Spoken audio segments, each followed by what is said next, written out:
Bonjour, nous restons encore pendant cette vidéo un peu longue, et je m'en excuse, dans l'entre-deux qui relie l'événement du salut de Yerushalayim à celui du buisson ardent.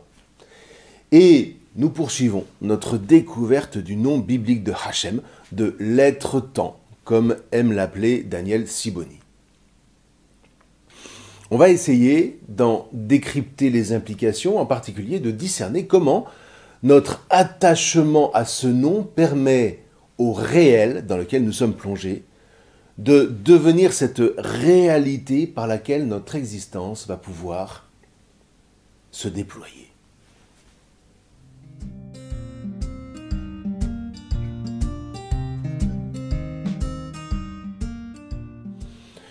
Alors on l'a vu, la divinité qui révèle son nom à Moïse dans l'épisode du buisson ardent se présente d'abord par cette phrase « Ehyeh asher ehyeh » « Je suis celui qui est, qui était et à venir ».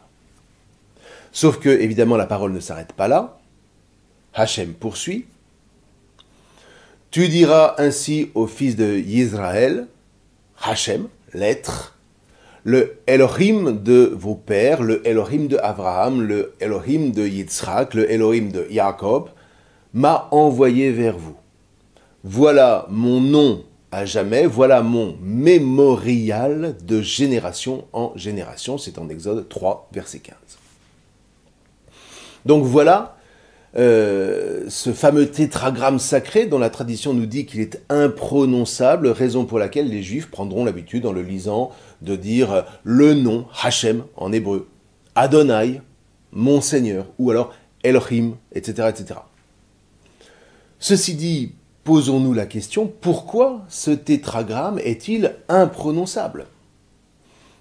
Peut-être, tout simplement, parce qu'il est trop plein de sens, dans tous les sens du mot. Avant de nous lancer dans une explication quelconque, restons, si vous le voulez bien, sur une autre particularité de la langue hébraïque qui s'avère une maîtresse de haut vol dans l'art du jeu de mots, comme du jeu de lettres. Et là, je ne vous parle pas uniquement des racines ou de chiffres, mais aussi de cette manière propre à l'hébreu de jouer avec les anagrammes pour revisiter, pour enrichir le sens des mots de manière assez inspirante. L'hébreu peut même aller jusqu'à s'amuser au hippur, c'est-à-dire à l'inversion des lettres d'un mot pour tenter de l'entendre à l'endroit autant qu'à l'envers, et puis voir si ces deux directions n'auraient pas quelque chose d'inspirant à révéler. Par exemple, prenons le nom hébreu de Moïse, Moshe. Comme tel, si on inverse les lettres, eh bien, on s'aperçoit que ce nom compose en fait le hippur strict de Hachem. Une inversion qui exprime donc assez fortement l'intimité du lien qui unit Hachem à Moshe, son prophète, son serviteur. Alors, évidemment, ce genre de lien est analogique, et je conçois que ça puisse choquer la pensée rationnelle occidentale. Sauf que là, ma foi, l'analogie, vous voyez, c'est une forme de pensée tout aussi essentielle que l'analyse rationnelle. Et Dieu merci, la pensée orientale a fait le choix de ne pas la mettre sur la touche. Et c'est tant mieux, encore une fois, parce que cette pensée analogique est, ma foi, très inspirante. Il est rare, vous voyez, qu'un analyste se mette à écrire des poèmes à partir du fruit de son travail. En revanche, la pensée analogique, elle, est la porte d'entrée de toutes les inspirations artistiques, poèmes, musique, peinture, comme d'ailleurs de toute inspiration mystique, sagesse, religion, philosophie, etc. Et c'est vrai que là où le rationnel ne jouit que de rentabilité, efficacité et exactitude, eh bien l'analogie, elle, se réjouit du bon, qui n'est pas souvent rentable, du beau, rarement efficace, et du vrai, à ne pas confondre avec l'exactitude. Pour le dire rapidement, vous voyez, la pensée analogique a pour tâche de rendre le réel habitable, le réel interprétable. Autrement dit, la pensée analogique, c'est faire passer du réel à la réalité. Vous voyez, analyser le réel, en découvrir les lois physico-mathématiques est une chose indispensable, sous bien des aspects, reconnaissons-le. Mais, si c'est pour en rester au pur fonctionnement de ce réel, aux lois duquel l'homme se voit sommé de se plier, eh bien ce réel en devient inhumain. Parce que l'homme vit d'une autre dynamique. Appelons-la spirituelle, au sens où l'esprit est ce par quoi l'homme, en fait, est un être de communion. Donc, un être d'appel. Et ça, ma foi, ça ne s'analyse pas. Vous voyez, l'homme, au plus intime de lui-même, ne vit que d'être appelé par un autre que lui-même. Et ici, qu'est-ce que vous voulez? Je ne résiste pas à vous lire saint Augustin. Bien tard je t'ai aimé, ô beauté si ancienne, ô beauté si nouvelle. Bien tard je t'ai aimé, et voici que tu étais au dedans de moi, quand moi j'étais au dehors de moi-même, où là, je te cherchais. Tu étais avec moi, moi je n'étais pas avec toi. Tu as appelé, tu as crié et tu as brisé ma surdité. Tu as brillé, tu as resplendi et tu as dissipé ma cécité. Tu as répandu ton parfum, je l'ai respiré, et voilà que, haletant, j'aspire à toi. Je t'ai goûté, et voilà que j'ai faim, et voilà que j'ai soif. Tu m'as touché, et je me suis enflammé pour ta paix.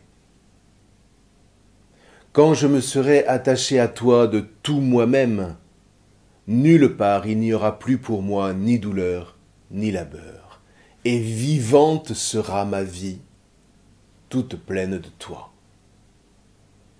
Mais pour l'heure n'étant pas remplie de toi, toi qui allèges celui que tu remplis, me voici pour moi-même comme un poids. C'est dans le livre de ses Confessions. Voilà, vous voyez, là, on n'est décidément pas dans l'analyse.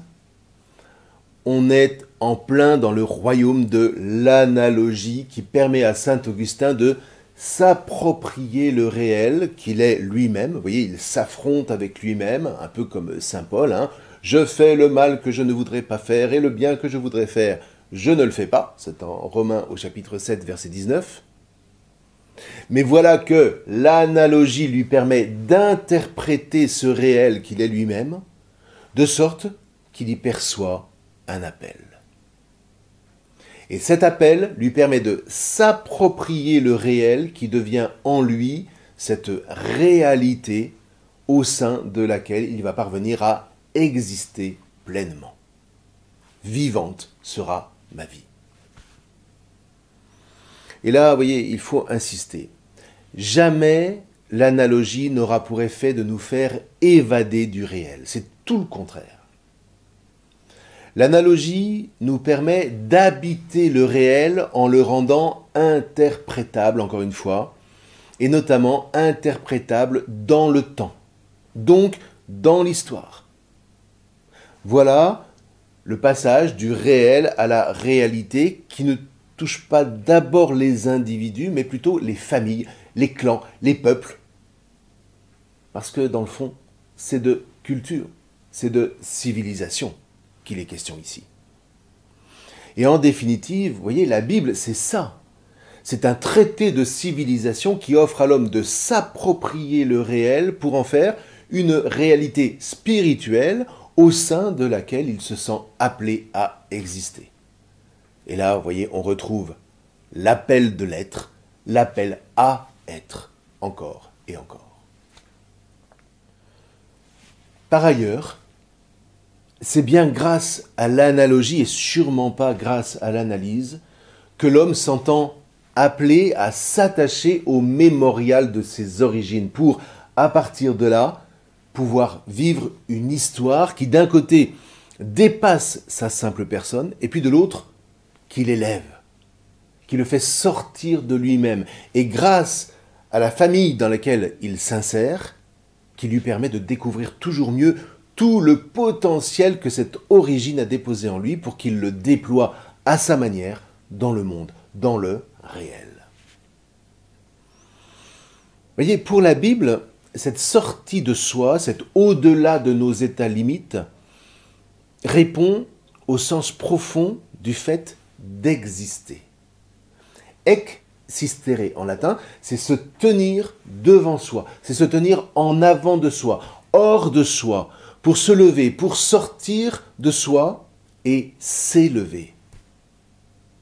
Donc sortir de soi ne signifie aucunement ici devenir autre chose que soi, tout au contraire, sortir de soi, c'est s'émerveiller de découvrir tous les possibles qui sont à ma disposition et que je ne sais pas imaginer par moi-même. Sortir de soi, exister, c'est donc vivre, ce que le livre de l'Exode met magnifiquement en récit avec la sortie de Mitzrayim. Où l'on comprend d'ailleurs par conséquent que ne pas sortir de soi, c'est mourir. En définitive, exister, c'est se manifester dans le réel, c'est l'affronter avec cœur pour y tenir sa place en l'intériorisant et en le faisant devenir la réalité au sein de laquelle, en communion avec notre famille, vivante devient notre vie. Alors j'insiste, vous voyez, la réalité, c'est vraiment le réel illuminé par le spirituel.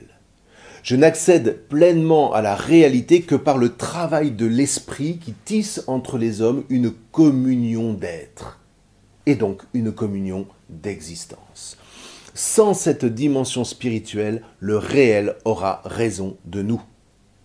Si on ne se dégage pas de la folie de l'individualisme ambiant, absolu, eh bien celui-ci aura raison du genre humain en le réduisant à une masse d'individus. Et on le voit très bien aujourd'hui, le règne de l'argent réduit le politique à une pure gestion technocratique des masses. Or, c'est tout l'inverse du projet de l'être. Ce que tisse l'être, ce que tisse la Torah, c'est avant tout la constitution d'un peuple spirituel. C'est presque un pléonasme, vous voyez, peuple spirituel. Et Jésus ne visera pas autre chose. La réalité n'est donc jamais que le réel assumé par l'esprit. Elle relève d'un mouvement d'inspiration dont le moteur, dans le fond, est toujours l'étonnement. L'étonnement d'un partage possible du réel, l'étonnement d'une communion possible au cœur même du réel sauvage et brutal. Voilà donc ce que visent tous les appels de l'être, toutes les secousses d'être. N'oublie pas qu'à mon image, tu es un être de communion. Alors une fois qu'on a dit ça, eh bien revenons aux lettres qui composent le nom imprononçable de la divinité à laquelle est initié Moïse dans l'épisode du buisson ardent.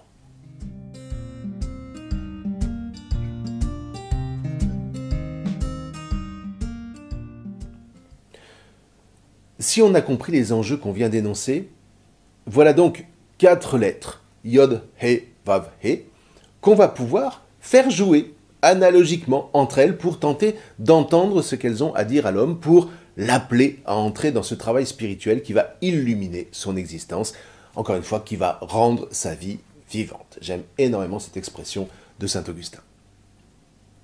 Par exemple, He, Vav, Yod, He, Havaya. C'est l'ancienne forme du verbe être. Il est, Havaya. Ou Havaye, c'est la forme qu'utilisent les rabbins pour nommer Hachem sans enfreindre le commandement. Ce faisant, vous voyez, ils appellent Hachem, il est, ou celui qui est. Maintenant, prenons l'ordre Vav He Yod He, Vehaya, qui veut dire c'est. Vehaya, c'est donc aussi l'être, au sens où ça a été, et depuis, c'est. Ce fameux accompli de l'hébreu biblique, ce fameux présent qui garde en mémoire le passé. Mais attention, parce que s'en tenir à ça eût été évidemment trop simple. Il se trouve qu'en hébreu, on peut considérer le vav initial comme un vav inversif, dont l'effet est de transformer l'accompli en inaccompli. Donc c'est toujours un présent, mais cette fois, c'est un présent qui est en cours. Et le verbe signifie toujours « c'est », mais cette fois sur le mode « c'est en train d'être » et ça n'a pas fini d'être. C'est à venir. Où on retrouve donc « je suis celui qui est, qui était et à venir ». Si on essaye cette fois la combinaison Yod He Vav He, Yehowé, eh bien c'est encore un inaccompli qui signifie ça vient et ça sera là. C'est encore une fois à venir, non pas comme le flottement d'un futur indécis, mais comme une promesse posée au fondement même de l'être, dont le rôle reste de maintenir ouverts tous les possibles. Donc vous voyez, si le nom de Hachem est imprononçable, c'est en définitive parce que les 4 lettres qui le composent sont trop riches pour être réduites à une seule forme. Impossible de privilégier un ordre de lettres plutôt qu'un autre, puisque Yod, He, Vav, He, eh bien c'est le verbe être dans tous les sens, à tous les temps à la fois. Encore une fois, c'est bel et bien l'être, comme Hechye, Asher Hechye, autrement dit, c'est l'être temps. Du coup, la meilleure traduction en français du nom Hachem, tel qu'il est communiqué à Moïse, reste donc bien, de façon un peu globalisante, le verbe être. Mais, sans trop vite le substantiver, s'il vous plaît. Hachem, c'est l'être en tant que bouillonnement d'être, et non pas l'étant, comme disent les philosophes, à savoir l'être posé là comme une masse inamovible. Maintenant, allons encore plus loin. Eryé, Asher Eryé, ou Yod He Vav He, a un impact remarquable sur le monde, en particulier sur les hommes, puisqu'il se dévoile à eux, et à eux seulement, comme l'être parlant, c'est-à-dire l'être dont la voix donne de parler. Une parole dont l'homme se découvre être le lieutenant au nom de toute la création. Entendons par là, l'homme est le lieu tenant de la parole, le tenant-lieu de la parole dans le monde. Autrement dit, l'homme, Adam, est le lieu où, dans la création, se tient la parole en réponse à l'appel que lui lance la voix de l'être.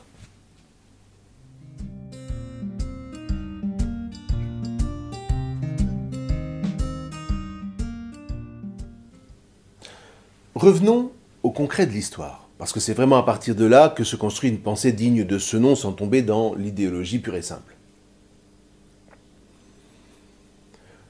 Posons d'abord que, dans l'événement du salut de Yerushalayim en 701, l'être-temps s'est, dans le même moment, découvert à tout Israël comme l'être parlant.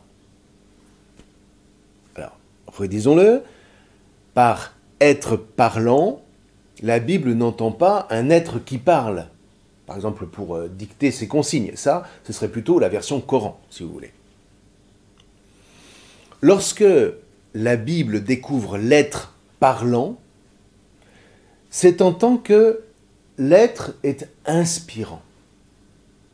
L'être donne à parler, et dans l'enfilade, eh bien, il donne à penser. C'est comme ça, par exemple, que les prophètes vont développer leur discours.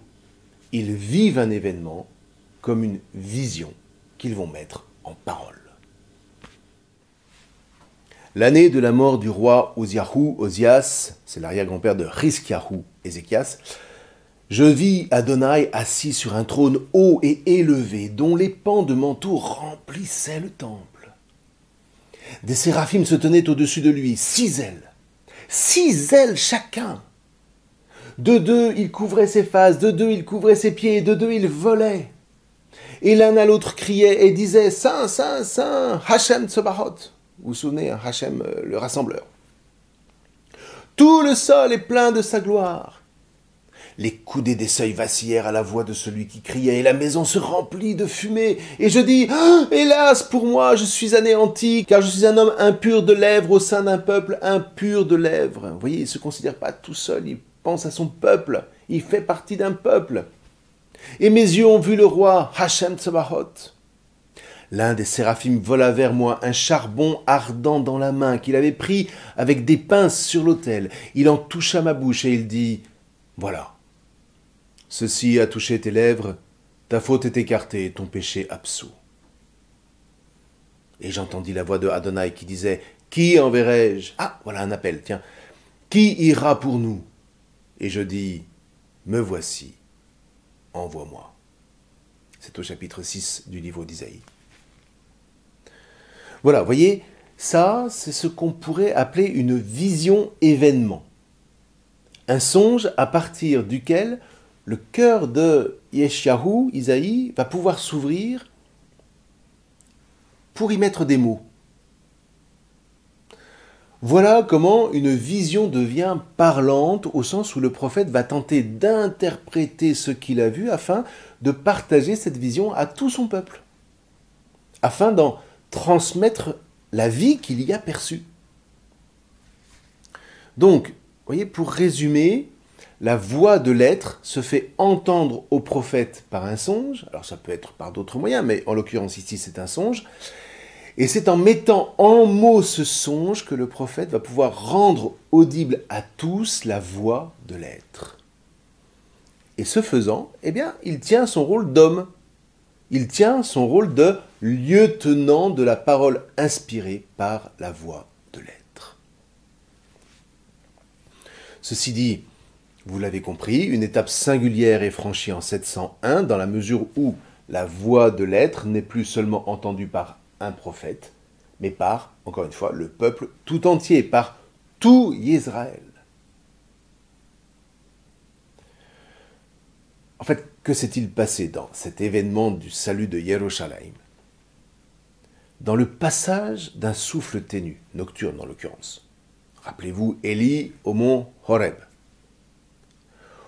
Au nom, cette fois, de tout Israël, les fils de Lévi ont entendu une voix. La voix de l'être temps qui se révélait de manière inattendue comme l'être parlant. L'événement a parlé. Une voix s'est fait entendre, non pas seulement au sens où ça leur a parlé, où on pourrait reconnaître un hasard ou un destin, si vous voulez, mais au sens où quelqu'un leur a parlé. C'est quoi la différence? On peut dire, par exemple, d'une œuvre d'art, qu'elle nous parle. On veut dire par là qu'on la trouve belle, stimulante, élevante, réconfortante, que sais-je. Ça peut être un tableau de génie, une musique particulièrement inspirée ou un paysage grandiose. Mais, il n'empêche, ni ce tableau, ni cette musique, ni ce paysage ne suscitera pour autant une parole vivante. Je veux dire par là, ça ne fera pas entendre un « je », ni de la part du tableau, ni de la part de la musique, ni de la part du paysage. Or, c'est là la spécificité de l'événement du salut de Yerushalayim. Derrière cette voix que porte cet événement, quelqu'un se dévoile. Quelqu'un dit « je ». Autrement dit, l'être se dévoile comme un sujet que les fils de Lévi vont associer à l'épisode du buisson ardent. L'être qui s'est fait entendre dans le bruissement ténu de la nuit où tout Israël a été sauvé n'est autre que Ehyeh, Asher Ehyeh, dont le tétragramme sacré devient le nom mémorial de l'être. Le nom dans lequel tout Israël va pouvoir désormais se fonder comme en son origine pour que, du cœur de cet entre-deux, toujours être capable d'interpréter le présent et les événements de son histoire, fût-ce dans les moments les plus catastrophiques. Et grâce à celui qu'on nomme à raison Hachem, le nom mémorial, l'être, tout Israël prend conscience que, quel qu'il soit, l'avenir restera pour lui toujours ouvert. Tu diras aux fils d'Israël, « Je suis, Ehyeh, m'a envoyé vers vous. » Dieu dit encore à Moïse, tu diras ainsi aux fils de Israël, l'être, le Elohim de vos pères, le Elohim de Abraham, le Elohim de Yitzhak, le Elohim de Yaakov, m'a envoyé vers vous. Voilà mon nom à jamais, voilà mon mémorial de génération en génération. Hachem se présente donc comme Ehyeh, c'est-à-dire je suis, avec toutes les nuances qu'on a déjà apportées. Mais l'important ici est bien que l'être dise « je ». L'être se dévoile donc comme un sujet, comme une personne. Alors, ça ne surprend peut-être pas trop les chrétiens que nous sommes, mais il s'agit en fait d'un vrai bouleversement considérable.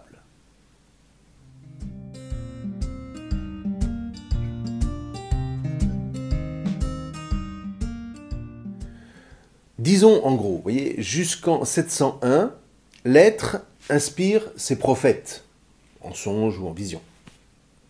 Ce qui change à partir de 701, c'est qu'il touche et qu'il inspire tout Israël qui est rassemblé à Yerushalayim. Et lorsque les scribes rapportent cet événement à l'épisode du buisson ardent, la portée de son nom va entraîner une relation absolument inédite dans toute l'histoire des religions entre un peuple et son Dieu.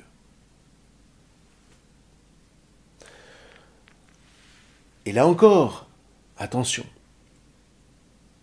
lorsque l'être se présente comme Ehyeh, je suis,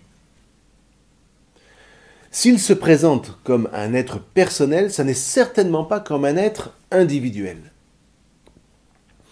Persona, en latin, c'est le comédien de théâtre qui avance sur scène masqué.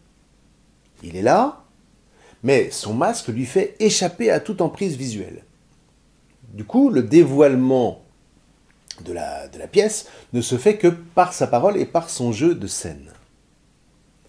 Or, nos pères dans la foi ont compris que la chose est valable aussi pour l'être, dont les chrétiens disent qu'il est de nature personnelle. Il y a bien une voix, la memra en araméen, ou le verbe pour reprendre le terme de Saint Jean, il y a bien une voix donc qui se fait entendre. Ce qui signifie que quelqu'un, l'être en l'occurrence, joue pour ainsi dire sur la scène de l'histoire. L'être joue le jeu de l'entre-deux au sein duquel l'homme se découvre capable d'entendre sa voix. Mais c'est vrai aussi que l'être avance comme masqué, de sorte que, en entendant sa voix, nul homme ne saurait pour autant mettre la main sur lui pour le transformer en idole. Ce que confirme par ailleurs ce passage du livre de l'Exode où Moïse s'entend dire par l'être « Tu ne peux pas voir mes faces, car le Adam ne peut me voir et vivre. » C'est au chapitre 33, verset 20 du livre de l'Exode. Voilà, en quel sens, l'être est vraiment une personne, c'est-à-dire ce sujet parlant, dans un vis-à-vis étonnant avec l'homme, dont le rôle, on l'a déjà dit plusieurs fois, est de mettre en mots cette voix, de l'interpréter au sein et au nom de toute la création. Ce « je » ne se pose surtout pas en instance toute puissante, monolithique, qui affirmerait son existence par soi, en soi et pour soi. Pour la Bible, ça n'a strictement mais aucun sens d'imaginer une telle représentation de l'être, sinon à le transformer en une idole, terrifiante au demeurant. Et de fait, quel intérêt de se poser là si c'est pour n'exister que pour soi? Donc, la Torah prend le « je suis » de l'être très au sérieux. Parce que elle entend que dire « je », comme disait le philosophe juif Martin Buber, c'est nécessairement initier un « tu ». C'est faire être un « tu ». Autrement dit, dans le même moment où il dit « je », l'être fait être un autre que soi. Il crée un « tu » à qui il est donné de parler. Et par ailleurs, pour aller jusqu'au bout, attention, tenez-vous bien, dans le même moment où l'être se définit comme « je », il crée donc un entre-deux dont les conséquences vont lui échapper nécessairement. Et là, c'est vraiment là que ça devient vivant. Vous voyez, tout l'apport de la Torah est là. Penser la vie de l'être, non pas à partir de concepts, mais à partir du retentissement de sa voix à travers les événements qui façonnent l'histoire comme autant de commencements et de recommencements par lesquels l'être originel, c'est-à-dire au fondement de tout le créé, maintient ouvert un avenir tout en ne cessant jamais de rappeler cette origine dont l'avenir déploie le potentiel. Une origine absolue dont l'être, tant l'être parlant, se pose en personne comme l'événement premier, comme l'origine absolue de tout ce qui est, au sens où cet entre-deux enracine en lui toute vie, toute existence, toute existence, c'est-à-dire toute possibilité de sortie de soi, qui ne mène à rien d'autre que à la joie. Le problème, c'est que, parlant d'origine, on la relègue toujours à un truc d'autrefois, il y a très très longtemps, qu'on laisse dans le placard. Alors, on en ouvre parfois les portes pour savoir si c'est toujours là, mais ensuite, on se focalise sur l'unique présent comme s'il existait par lui-même et pour lui-même. Et bien du coup, on est mal avec l'être. Et on connaît un mal-être du fait de ce refus de l'entre-deux, qui pourtant, qu'on le veuille ou non, nous maintient dans l'être. Ce qui nous maintient dans l'être, c'est notre rapport à l'origine. Vous voyez, cet entre-deux permet à l'origine de se rappeler à nous à chaque fois que nécessaire pour relancer l'appel, souvent brutal d'ailleurs, de notre vocation première. L'appel premier de l'être préside à toute existence, à toute existence. Abraham, Abraham, me voici, va vers toi, sors de ton sol. Moïse, Moïse, me voici, fais sortir mon peuple de Mitzraïm. Shemuel, Shemuel, me voici. Va, je t'envoie vers Ishaï, vers Jessé, de Beit Lechem, car j'ai vu un roi pour moi parmi ses fils. Voilà comment, en définitive, naît l'homme parlant, à l'image de l'être parlant. C'est quand il sait dire « me voici ». Vous voyez, quand l'homme parvient à répondre « me voici », ça veut dire qu'il consent, qu'il assume l'entre-deux qui le fait naître. Il s'attache à l'appel originel de l'être. Et c'est d'ailleurs le but de tous les rites religieux, en fait. Et il n'est plus perdu. Le monde autour de lui devient son lieu d'être.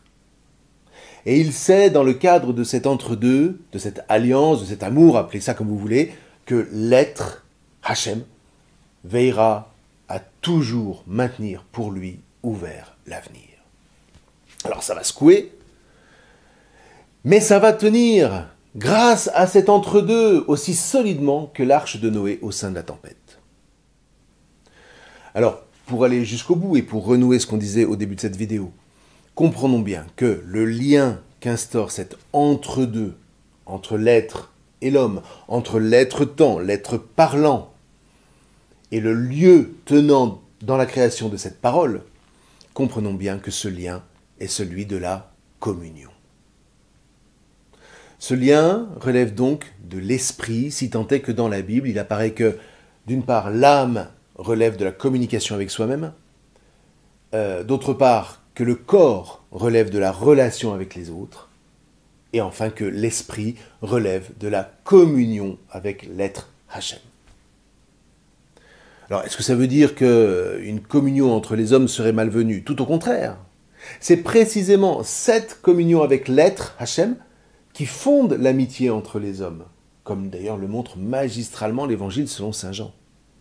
Mais, il n'empêche, cette communion entre les hommes, alors homme ici est pris au sens neutre évidemment, cette communion entre les hommes passe nécessairement par la communion avec l'être.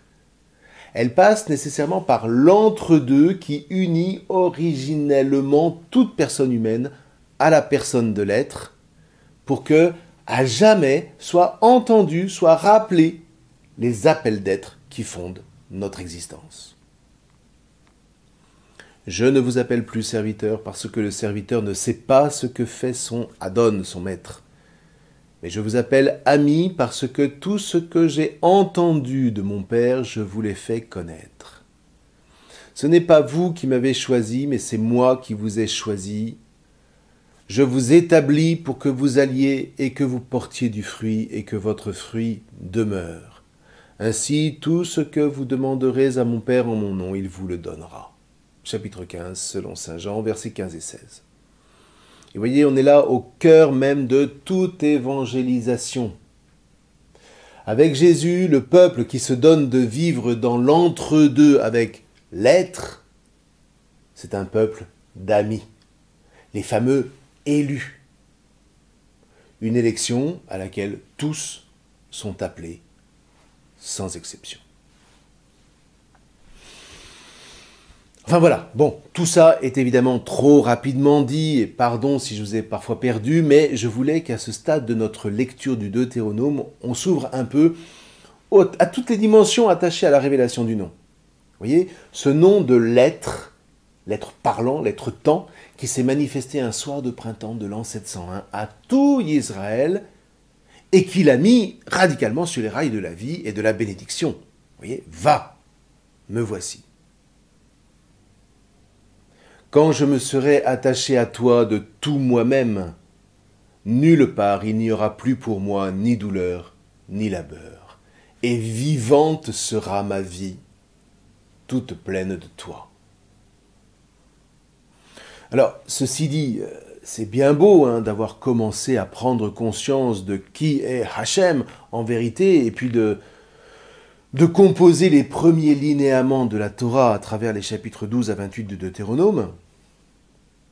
Sauf que, comme par hasard, eh bien, tout ne va pas se passer exactement comme prévu après la mort du roi Rishkahu Ézéchias. Beaucoup de secousses sont encore à venir, et c'est d'ailleurs ce qui rend la Torah si vivante. Mais enfin bon, on verra ça la prochaine fois. Encore merci pour tous ceux d'entre vous qui avaient fait ou qui envisageaient de faire quelques dons à l'association Va vers toi qui gère le site de la Bible en tutoriel. N'oubliez pas, c'est en bas à gauche de la page d'accueil du site. Je vous remercie.